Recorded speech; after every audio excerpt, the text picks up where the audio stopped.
In the winter of 1933, in a coal town in eastern Pennsylvania, a widow named Hazel Booker put a pot of water on the stove, dropped in a clean stone she kept just for this, and started cooking supper for 4 children. There was no meat in that pot. There was barely anything in it at all. But by the time she was done, every child went to bed with a warm belly, and not one of them knew how close to nothing they had really come. Hazel was not unusual. She was one of millions. When the Great Depression hit, ordinary Americans did not sit down and wait for help that mostly never came. They went quiet, they got clever, and they kept their families alive using tricks their own grandparents had taught them, tricks that today almost nobody remembers, and that a comfortable modern life has trained most of us to forget on purpose. In the next 20 minutes, I am going to walk you through 20 of them. Some will surprise you. A few might just stay with you. By the end, you may understand your grandparents better than you ever have. Trick 1. They wore their flour sacks when the money for store-bought cloth simply dried up. Women turned to the one good fabric still coming through the door every single week, the heavy cotton sack that flour, sugar, and chicken feed arrived in. They learned to soak out the printed brand stamps, sometimes scrubbing for an hour to fade a logo, and then they cut the cloth into patterns and sewed dresses, shirts, aprons, and underclothes for the whole family. The mills noticed what was happening. By the middle of the 1930s, feed and flour companies were deliberately printing their sacks in cheerful florals, polka dots, and gingham, because they understood that a farm wife would choose which brand of chicken feed her husband bought based on whether the empty bag would make a pretty Sunday dress for her daughter. The packaging became the product, and in that house nothing, not 1 square inch of usable cloth, ever went to waste. Trick 2. They made the coffee last forever. Real coffee was a luxury, and luxuries were the first thing to go, so families learned to stretch every precious bean or replace it outright. They roasted chicory root in a dry skillet until it was dark and bitter, ground it fine, and brewed it just like coffee. They dried dandelion roots dug from the yard and did the same. When even that ran low, they browned wheat bran, barley, or stale bread crusts and brewed those too. It was thin, it was bitter, and a working man drank a cup of it every single morning without one word of complaint, because it was warm. It filled the chipped mug in his 2 hands, and for a few minutes it let him pretend the day was ordinary. Here is the part that ought to make you smile. Some of those very same roasted root and grain brews are sold today in tall glass jars at health food stores, marketed as caffeine-free wellness drinks at $4 or $5 a bag. Back then, they were simply what you had when you had run out of everything else. Trick 3. They turned grease into soap. Nothing greasy ever left that kitchen. The bacon drippings, the lard, the fat skimmed off the top of a stew, the trimmings from a rare piece of meat, all of it went into a tin can that sat right by the stove, growing fuller week by week. When enough had collected, the woman of the house would make lye by pouring rainwater slowly through a barrel packed with hardwood ashes, catching the brown liquid that dripped out the bottom. She would combine that lye with the saved fat, cook it down low and slow over a fire, stirring for the better part of an afternoon, and then pour the thick result into a wooden mold to harden. What came out was a heavy brown brick of homemade soap. That single brick washed the dishes, scrubbed the floors, cleaned the children in the Saturday night bath, and did the family's laundry on a washboard. One greasy skillet, handled with patience and a little knowledge, became the very thing that kept an entire household clean for weeks. No store. No money. Just ash, fat, and know-how. Trick 4. They ate the yard to a Depression family. The lawn was not decoration. It was a grocery store that needed no money. Dandelion greens were picked young, before they turned bitter, and tossed into salads or boiled down like spinach with a little fat for flavor. Purslane, which most people today yank out as a weed, was eaten by the handful and is loaded with the same nutrients we now buy in pills. Lamb's quarters, wild onion, clover, even the tender shoots of cattails down by the creek, all of it ended up in the pot. Children were sent out in the morning with a basket and a knife, and they knew, by sight, exactly which plants on the property were food and which would make you sick. That knowledge was passed from mother to child like a family recipe. A household that could not spare a single penny for a vegetable from the store still managed to set a plate of fresh greens on the supper table, picked free from the same ground they were already standing on. We walk past that grocery store every day now and call it a chore to mow. Trick 5. They cooked Hoover stew. It was named, bitterly, after President Herbert Hoover, whom millions of Americans blamed for their suffering, the same bitter humor that gave us Hoovervilles for the shantytowns and Hoover blankets for the newspapers men slept under. Hoover stew was whatever a family had, all thrown into one big pot: macaroni for bulk, a can of tomatoes for body, a few hot dogs sliced thin if there was a little money that week, and beans to fill out the rest and stretch it further. It cost almost nothing, and it fed everyone at the table with seconds left over. But the real genius of it was never the recipe. There barely was one, and no two families made it the same way. The genius was that it scaled to fit whatever the day handed you. 3 more mouths show up at the door. You add another cup of water, another handful of pasta, maybe a potato cut small, and the pot quietly stretched to meet them. Nobody was turned away hungry. Trick 6. They resoled their shoes with cardboard. When the sole of a shoe finally wore clean through, and shoes were worn until they did, you did not go out and buy a new pair. There was no money for that, and even if there had been, it would have gone to food first. Instead, you took a cereal box, a shoe box, or a flattened tin can, traced the outline of the foot, and cut a fresh inner sole to slip inside. It kept the cold and the wet out for another week or two, and when it wore through, as it always did, you simply cut another one. Children walked a mile or two to school in the rain on soles made of cardboard, and they did it without much complaining, because every other child in the schoolhouse was doing the exact same thing. There was no shame in it when everyone shared it. And those children learned something young that a lot of us never did, that a thing is not finished just because it is broken. It is only finished when it truly cannot be fixed one more time. Trick 7. They saved string, foil, and everything else. In the corner of nearly every depression kitchen there was a ball of string that had been growing quietly for years. Every length of twine that came tied around a parcel from the butcher or the dry goods store was carefully untied, never cut, and wound onto that ball to be used again. Nearby there was a jar of mismatched buttons cut from worn-out clothing, a small box of bent nails waiting to be hammered straight on an anvil, a tin of rubber bands, and a drawer stuffed with cloth scraps destined for patches and quilts. Throwing away a thing that still had use left in it was not simply seen as wasteful behavior. To that generation it was something closer to a small sin, an insult to the hard work that had brought the thing into the house in the first place. And here is the remarkable part, that habit did not end when the hard times did. It outlived the Depression by 50 years. If you ever wondered why your grandmother washed and reused aluminum foil, now you know, she was being who the 1930s made her. Trick 8. They kept a relief garden all across the country. Families tore up their flower beds, their front lawns, any patch of dirt that caught the sun, and they planted food instead: potatoes, beans, cabbage, carrots, squash, and tomatoes. City governments and charities got in on it too, parceling out vacant lots and unused land as relief gardens or thrift gardens so that men out of work could at least grow something to feed their own families and keep their pride intact while doing it.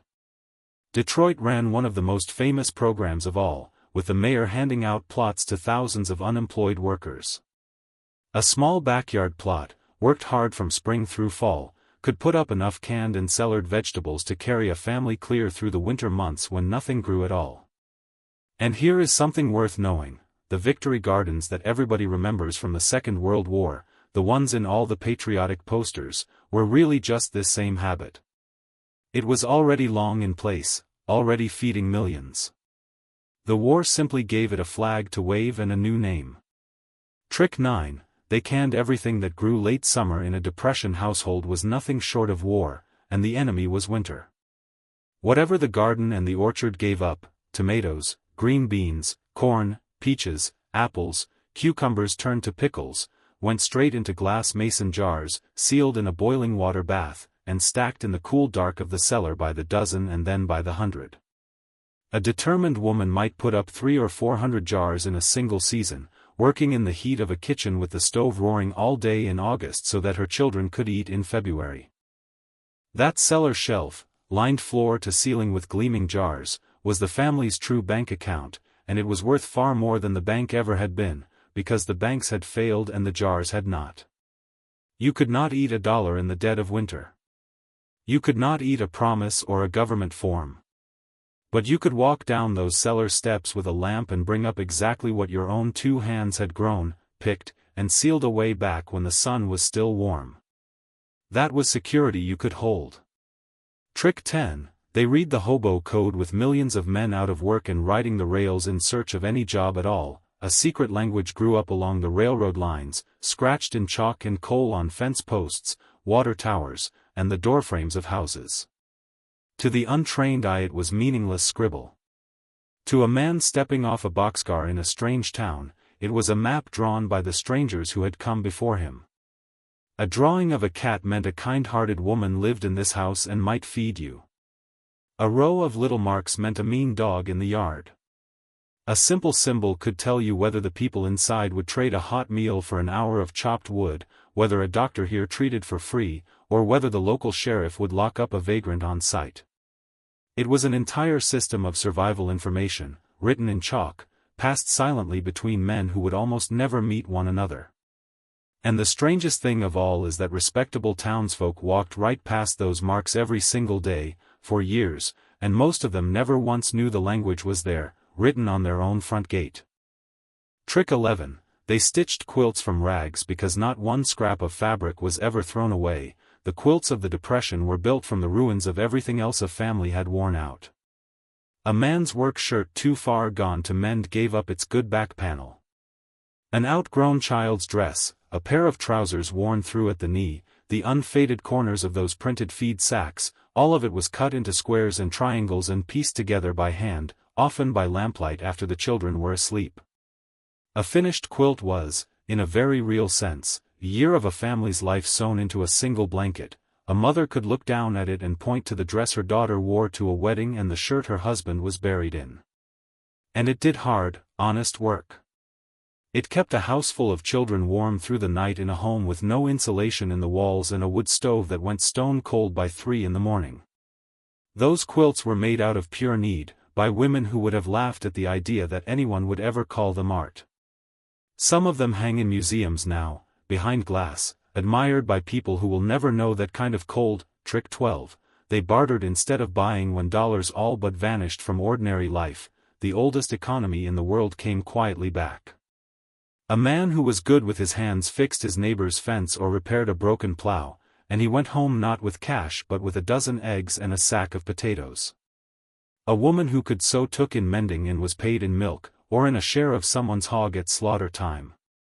The doctor in some small towns was paid in chickens and firewood and accepted it gladly, because that was what people had. Whole communities ran for months on swapped labor and traded goods, and when even that grew strained, some towns and cooperatives printed their own paper scrip, local money, good only among neighbors, just to keep things moving after the banks had locked their doors for good. The lesson buried in all of it is one we have nearly forgotten in a world of tapped cards and instant payments. You did not actually need money to get by. What you needed was a useful skill, a neighbor willing to deal, and a reputation for keeping your word. Lose the money and you could still survive. Lose your word and you were truly poor. Trick 13. They made one chicken feed a family for days. A single hen, to a family that knew what it was doing, was not one meal. It was the better part of a week. The first night it was roasted whole and carved thin, with the best pieces going to whoever was working hardest or growing fastest. The next day, every picked over bone, every bit of skin and scrap, went into a pot of water with an onion and whatever vegetables were on hand, and that became a deep, rich soup that fed everyone again. The rendered fat was poured off and saved in the grease can for cooking and soap. The broth, carefully kept, carried 2 or 3 more suppers of dumplings, rice, or noodles, each one tasting of chicken, though there was hardly any chicken left in it at all. Even the feathers were saved and stuffed into a pillow or a tick mattress. A modern household throws more food into the trash from one rotisserie chicken than a Depression family managed to eat from a whole bird across half a week. They wasted nothing, not because they were saints, but because they could not afford the luxury of waste. Trick 14, they baked cakes with no eggs, no milk, no butter. Out of pure necessity came one of the small miracles of Depression cooking, the eggless, milkless, butterless cake, known in many homes as poverty cake, crazy cake, or sometimes war cake, since the recipe reached back to the shortages of the First World War. There were no eggs to spare, no fresh milk, no real butter, and yet a mother could still set something sweet on the table. She would boil raisins in water with sugar, a spoon of lard or whatever fat she had, and a little cinnamon and clove, let it cool, then stir in flour and a pinch of soda. Into the oven it went, and out came a dark, dense, spiced cake that was genuinely moist and good. To a child who had tasted almost nothing sweet in months, it was a feast and a kindness all at once. It was a quiet act of defiance, really, proof set right there on a chipped plate that hard times did not have to mean a child grew up never once tasting something made just to bring a little joy. And here is the practical part for today: those recipes still work, they are still nearly free to make, and a great many families have rediscovered them in lean times since. Trick 15, they lined the walls with newspaper in a thin-walled farmhouse or a drafty tenement room with no money for proper insulation. Newspaper did a job it was never made for. It was pasted in thick layers over the cracks in the walls where the wind whistled through. It was tucked between blankets on the bed to trap a little more warmth on the coldest nights. It was folded and slipped inside shoes that had worn thin and inside the lining of a coat that had grown too light for January. In some homes the walls were papered so completely with newsprint that a child learned his letters by reading the words printed right there beside his pillow, sounding out yesterday's headlines in the gray morning light. It was not comfort, not by any measure we would recognize. But on a night when the temperature dropped hard, it could be the plain difference between a cold night and a dangerous one, between a child who shivered and a child who did not wake up at all. And it cost only what the paper had already cost the family, which was to say, nothing. The news was read, and then the news kept them alive. Trick 16, they used a root cellar instead of a refrigerator. Most families in the 1930s had no electric refrigerator, and many had no icebox worth the name, so for cold storage they turned to the oldest cooler there is, the earth itself. A hole dug into the north side of a hillside, lined with stone, or simply a corner of the dirt cellar floor packed with clean sand and dry straw, stayed cool and steady all year round. Into it went the potatoes, carrots, turnips, apples, cabbages, and onions of the fall harvest, layered in sand so they would not touch and rot, and they kept firm and fresh for 4, 5, even 6 months without a single watt of power. The constant temperature of the ground, a dozen feet down, did for free the exact work that we now pay the electric company to do every month. And here is the thing that ought to stop you: a good many of those cellars are still down there, still cool, still standing under the floors of old farmhouses that have changed hands 3 and 4 times since the family who dug them moved on.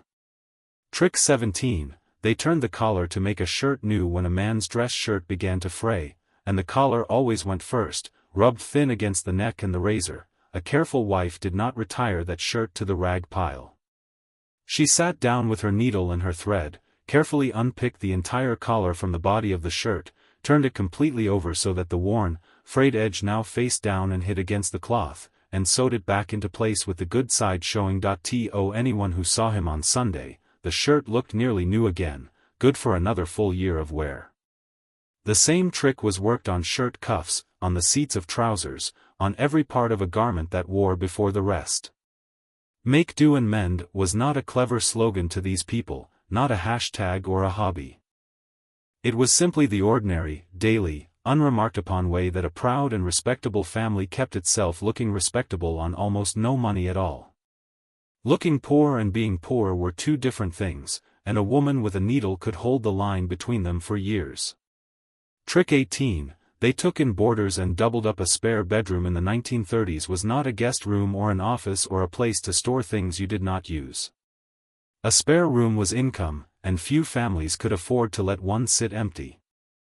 So they rented out a bedroom to a single working man or a young schoolteacher new in town, taking a few dollars a week and an extra mouth at the table in exchange.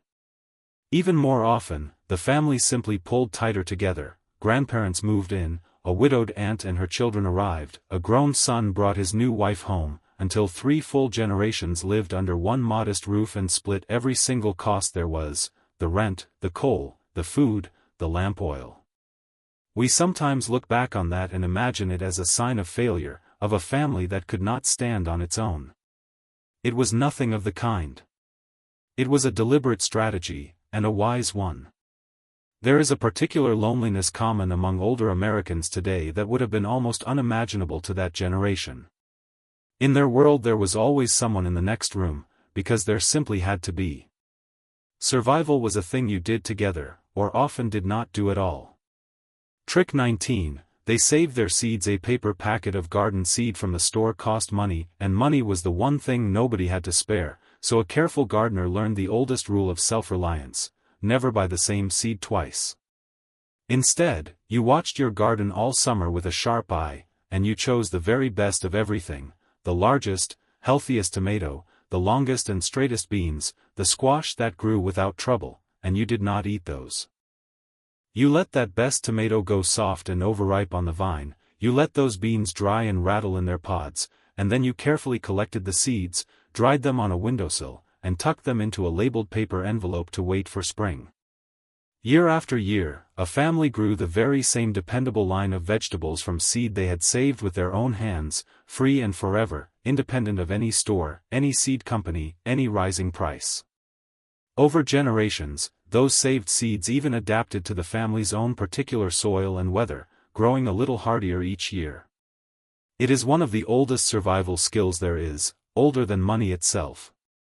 And in all our comfort, it was one of the very first that we quietly let slip away. Trick 20, they taught the children to remember of all 20, this is the one that mattered most, the one that held the other 19 together. The Depression generation did not merely survive their hard decade and then try to forget it ever happened. They did something far more important: they passed every bit of the knowledge down. They stood their children beside them at the stove and taught them how to can a tomato so the seal would hold through winter. They put a needle in a young hand and showed it how to turn a collar and darn a heel. They taught them how to stretch a single dollar until it cried for mercy, how to read an empty cupboard without falling into panic, because they themselves had stood in front of empty cupboards and lived to tell about it. All of that hard-won wisdom was meant to keep moving forward, parent to child, generation to generation, the way it always had. And then somewhere in the long, soft, comfortable decades that followed the war, decades of full grocery stores and easy credit and things built to be thrown away, a great many of us simply stopped listening. The grandparents kept trying to tell us, and we smiled and nodded and let it go in one ear and out the other. And that, in the end, is the real answer to the question hidden in this video's title. These tricks did not come so close to being lost because any government banned them or hid them away. They came close to being lost because life got easy enough that we stopped thinking we would ever need them, and so we stopped passing them on. Hazel Booker's stone is the whole story in one object. There was nothing in that pot but water and need and the stubborn refusal to let 4 children go to bed afraid. Every trick we have talked about today comes from that same place. Not from cleverness for its own sake, but from people who looked at having almost nothing and decided, quietly, that almost nothing would be enough. They saved the grease and made the soap. They turned the collar and resoled the shoe. They read the chalk on the fence post and put up 400 jars and taught the children every bit of it, hoping it would carry forward. Most of us never had to learn these things. That is a blessing, and it is also exactly how knowledge like this slips away, not because anyone took it from us, but because life got soft enough that we stopped needing it, and stopped passing it on. So maybe today, the small thing you can do is remember one of these. Tell it to somebody younger than you. Keep it alive a little longer. If you want more stories like this one, the next video is already waiting for you. Take care of yourself, and take care of your people.